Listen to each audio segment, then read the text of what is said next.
તો સમાચારમાં ન્યૂઝ 18 ગુજરાતી ફરી રહ્યું છે અગ્રેસર। ગઈકાલે જે ન્યૂઝ 18 પ્રસારિત કર્યા હતો બદલીનો અહેવાલના એક દિવસ બાદ પોલીસ બેડામાં બદલીના આદેશ અપાયા છે। 58 બિન હથિયારધારી અધિકારીઓની બદલી કરાઈ છે। એક હથિયારધારી ડીવાયએસપીની બદલી, એક પીઆઈનું ડીવાયએસપી તરીકે પ્રમોશન તેમને આપવામાં આવ્યું છે। તો સૌથી પહેલા ન્યૂઝ 18 ગુજરાતીએ આ અહેવાલ પ્રસારિત કર્યો હતો, આ સમાચાર આપ્યા હતા અને આજે તે જ સમાચાર ખરા ઉતરી રહ્યા છે। તો સાચા સાબિત થયા છે આ સમાચાર। ન્યૂઝ 18 ગુજરાતી ફરી એક વખત અગ્રેસર રહ્યું છે। ગઈકાલે જ ન્યૂઝ 18 પ્રસારિત કર્યો હતો બદલીનો અહેવાલ અને અહેવાલના એક દિવસ બાદ જ પોલીસ બેડામાં બદલીના સમાચાર પણ આવ્યા છે। તો 58 બિન હથિયારધારી અધિકારીઓની બદલી,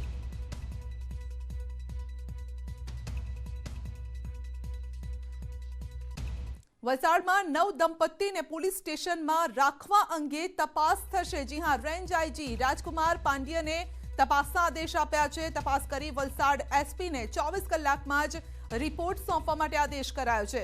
ડીવાયએસપી કક્ષાના અધિકારીને તપાસ કરવા માટે નિર્દેશ કરવામાં આવ્યો છે। પોલીસ અને પ્રજા વચ્ચે સંબંધો સુધરે તે માટે એસપીએ ટ્વીટ કર્યું, તપાસ બાદ જવાબદારો સામે થઈ શકે છે કાર્યવાહી।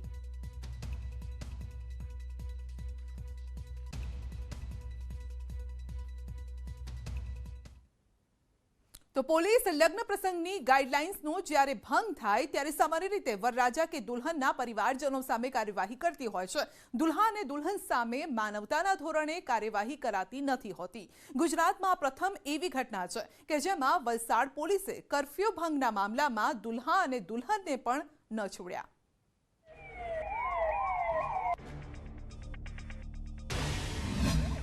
રાજ્યમાં રાત્રિ કર્ફ્યુના નિયમ કેટલા કડક છે તેનો અનુભવ વલસાડના એક નવ દંપતીને થયો। વલસાડ શહેરમાં પોલીસની રાત્રિ કર્ફ્યુની કડક અમલવારીના કારણે લગ્ન પૂર્ણ કરી પરત ફરી રહેલા નવ દંપતીને પોલીસ સ્ટેશનમાં સરભરા થઈ। જાનૈયાઓને પોલીસ લઈ ગઈ, જોકે કાયદાકીય પ્રક્રિયા બાદ તમામને જવા દેવાયા। આ દોડધામમાં નવ વધુ બીમાર પડી ગઈ, તો સાથે જ પરિવારજનોને પણ પોલીસ સ્ટેશનના પગથિયા ગણવાનો વારો આવ્યો। અમે લગ્ન કરીને આવતા હતા, અમને ઓવરબ્રિજ પાસે આવ્યા, અમને હટકાવવામાં આવ્યા। અટકામાં સાહેબે પૂછ્યું કાં આવ્યા, આ તો વરરાજાને પેલું છે ને એમ કીધું કે ચાલો આ લોકોને નવા ઘરે લઈ જાઓ, એમ કે પોલીસ સ્ટેશન લઈ જાઓ, આ લોકો પાસે ફરિયાદ કરો। અમને પોલીસ સ્ટેશન લઈ ગયા હતા, 2-2.5 કલાક કહી રહે લોકો અમારા સાથે અને એફઆઈઆર ફાડીને પછી મોકલી આપ્યા કે કાલે જામીન લઈને આવજો 10 જણા। વરરાજા અને પરિવારજનોએ આક્ષેપ લગાવતા કહ્યું કે કર્ફ્યુ ભંગની અમારી સામે કાર્યવાહી કરો અને નવ દંપતીને જવા દો, પરંતુ પોલીસ એકની બે ના થઈ અને અમારી સાથે ગેરવર્તન કરી પોલીસ સ્ટેશન લઈ ગઈ। ક્યાં ગયેલા તો એમને કીધું કે અમે લગ્ન હતા કે તારા આ કેટલા વાગ્યા, ચોક્કસ કર્ફ્યુનો ભંગ થયો છે, પછી અમારો એક મજબૂરીનો ભાગ છે, અમે કોઈ જાણી જોઈને ગુનો કર્યો નથી। રાત્રે વિદાય કરતાં થોડું મોડું થયું, રિક્વેસ્ટ કરી। સામાન્ય રીતે રાત્રિ કર્ફ્યુ કે કોરોનાના નિયમો સૌ માટે સમાન છે, તે પછી સામાન્ય જનતા હોય કે પછી નેતાઓ, પણ પોલીસની કામગીરી કેમ જનતા સામે જ થાય છે તે પણ એક મોટો સવાલ છે। ભરતસિંહ વાઢેર, ન્યૂઝ 18 ગુજરાતી, વલસાડ। કાતિલ ઠંડીનો અનુભવ કરી રહ્યું છે ગુજરાત, ખાસ તો નલિયા કે જે ગુજરાતનું સૌથી ઠંડુ સ્થળ રહ્યું છે, તો અમદાવાદમાં રેકોર્ડ બ્રેક ઠંડી પડી અને આમ ગુજરાતમાં 2014 બાદ પહેલીવાર એવું બન્યું છે કે સળંગ 2 મહિના ઠંડીનું રાજ હોય। હાડ થીજવતી ઠંડી, સુસવાટા વાતા ઠંડાગાર પવનો, આ નજારો છે ગુજરાતનો। તાપનું પણ કામ ન લાગે તેવી ઠંડી। રાજ્યમાં થોડા દિવસથી ઠંડીનું જોર એટલું વધ્યું છે કે અમદાવાદમાં ઠંડીનો પારો ગગડી ગયો છે। રાજ્યમાં હજુ 3 દિવસ તાપમાન યથાવત રહેશે। ગાંધીનગર, બનાસકાંઠા, ભાવનગર, રાજકોટ, પોરબંદર, જૂનાગઢ, કચ્છ અને અમદાવાદમાં કોલ્ડવેવની આગાહી છે। આવતા 3 દિવસ હજુ તાપમાન યથાવત રહેશે। હવામાન વિભાગની આગાહી મુજબ વેસ્ટર્ન ડિસ્ટર્બન્સને લીધે ઉત્તરના ઠંડા પવનો ફૂંકાઈ રહ્યા છે। Cold wave and cold day का वार्निंग है। उसमें कोल्ड वेव का डे 1 एंड डे 2 आज और कल है। 25-26 को नॉर्थ गुजरात में एक्सपेक्ट करें, सौराष्ट्र कच्छ में almost in scattered central and north Kutch Saurashtra Kutch में एक्सपेक्ट करें। एंड कोल्ड डे का भी वार्निंग है डे 1 एंड डे 2 के लिए गुजरात स्टेट में। अच्छा। एंड जो कल रियलाइज था उसमें नलिया में 4.6 lowest temperature and north Gujarat में बहुत सारे जगह पे कोल्ड डे हो चुका है एंड गुजरात साउथ गुजरात में बरोड़ा सब में एंड सौराष्ट्र कच्छ में cold day and cold day दोनों रियलाइज हो चुका है।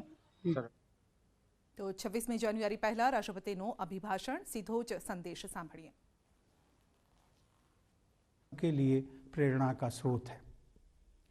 हम अत्यंत सौभाग्यशाली हैं कि हमारे संविधान का निर्माण करने वाली सभा में उस दौर की सर्वश्रेष्ठ विभूतियों का प्रतिनिधित्व था।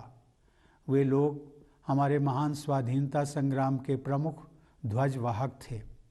लंबे अंतराल के बाद भारत की राष्ट्रीय चेतना का पुनर्जागरण हो रहा था। इस प्रकार वे असाधारण महिलाएं और पुरुष एक नई जागृति के अग्रदूत की भूमिका निभा रहे थे।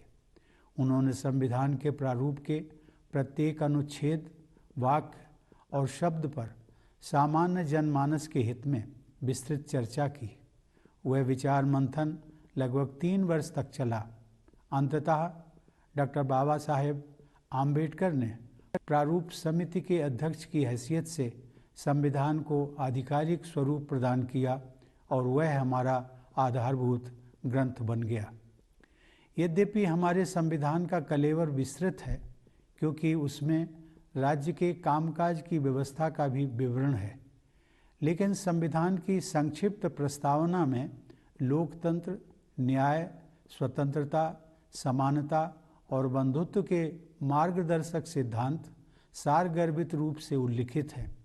इन आदर्शों से उस ठोस आधारशिला का निर्माण हुआ है जिस पर हमारा भव्य गणतंत्र मजबूती से खड़ा है।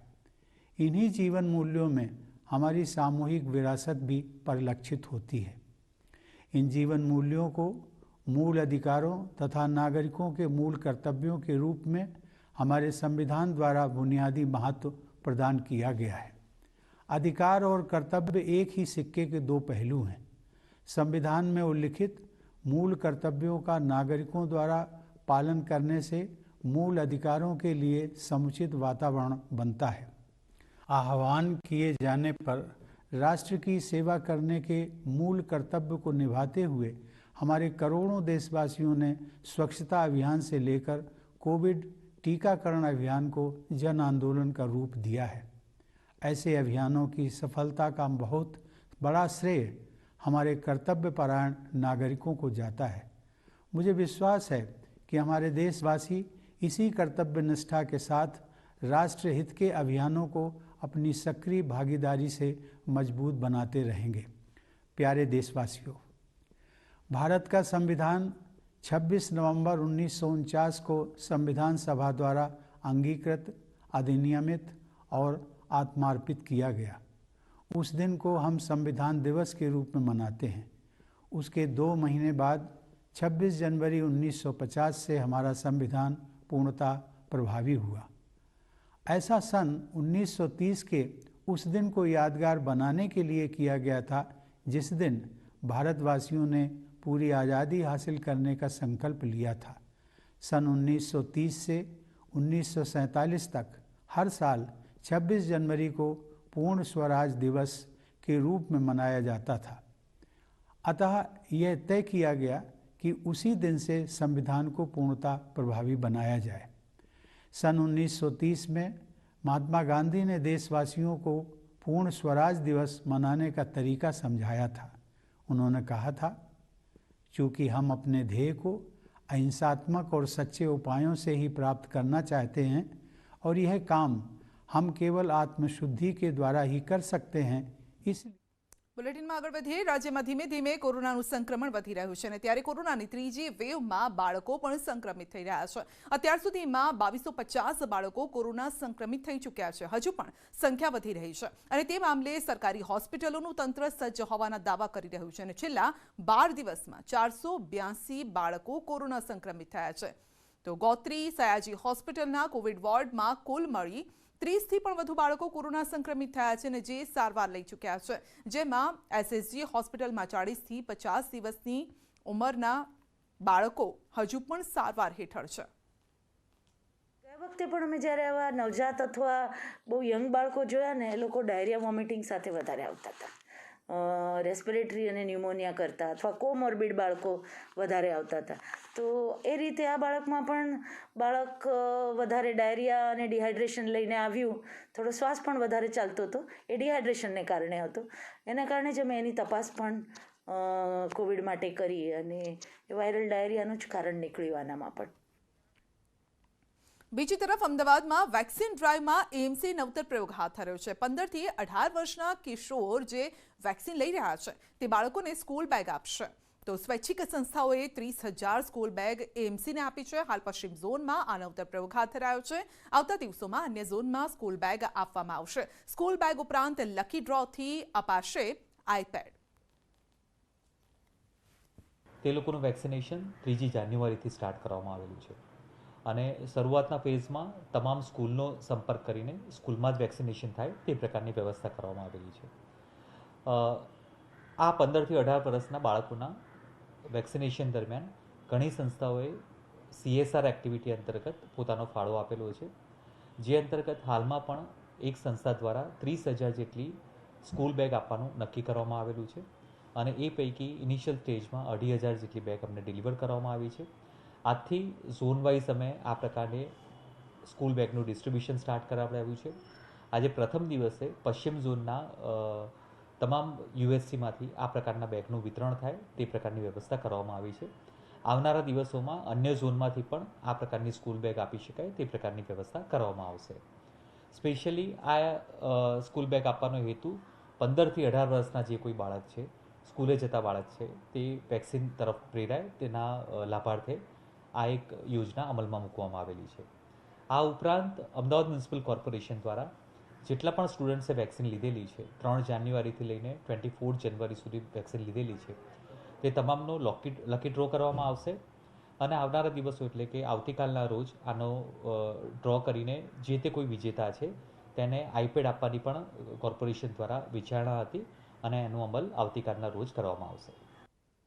ગુજરાતમાં છેલ્લા કેટલાક દિવસોથી કોરોનાના કેસ ઘટી રહ્યા છે, તો શાળા સંચાલકો શાળાઓમાં ઓફલાઈન શિક્ષણ શરૂ થાય તેવી માંગ કરી રહ્યા છે. ગુજરાતમાં 1 ફેબ્રુઆરીથી ધોરણ 1 થી 9ની સ્કૂલોમાં ઓફલાઈન શિક્ષણ શરૂ કરી દેવા માંગ કરાઈ છે. સ્કૂલ સંચાલક મંડળે શિક્ષણ મંત્રીને રજૂઆત કરી છે કે 1 ફેબ્રુઆરીથી સ્કૂલોમાં પ્રત્યક્ષ શિક્ષણ શરૂ કરી દેવામાં આવે, કારણ કે ઓનલાઈન શિક્ષણમાં ખૂબ જ મુશ્કેલી પડી રહી છે. ગુજરાતમાં કોરોનાના કેસ સતત વધતા ત્રીજી લહેર શરૂ થઈ જતા સરકારે ધોરણ 1 થી 9માં 8મી જાન્યુઆરીથી ઓફલાઈન એટલે કે ક્લાસરૂમ શિક્ષણ બંધ કર્યું છે.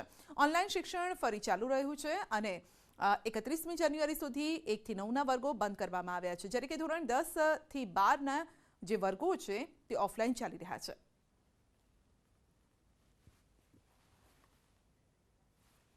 આ તરફ રાજકોટમાં કોરોનાના કેસમાં ઘટાડો નોંધાતા શાળાઓ શરૂ કરવાની માંગ ઉઠી છે.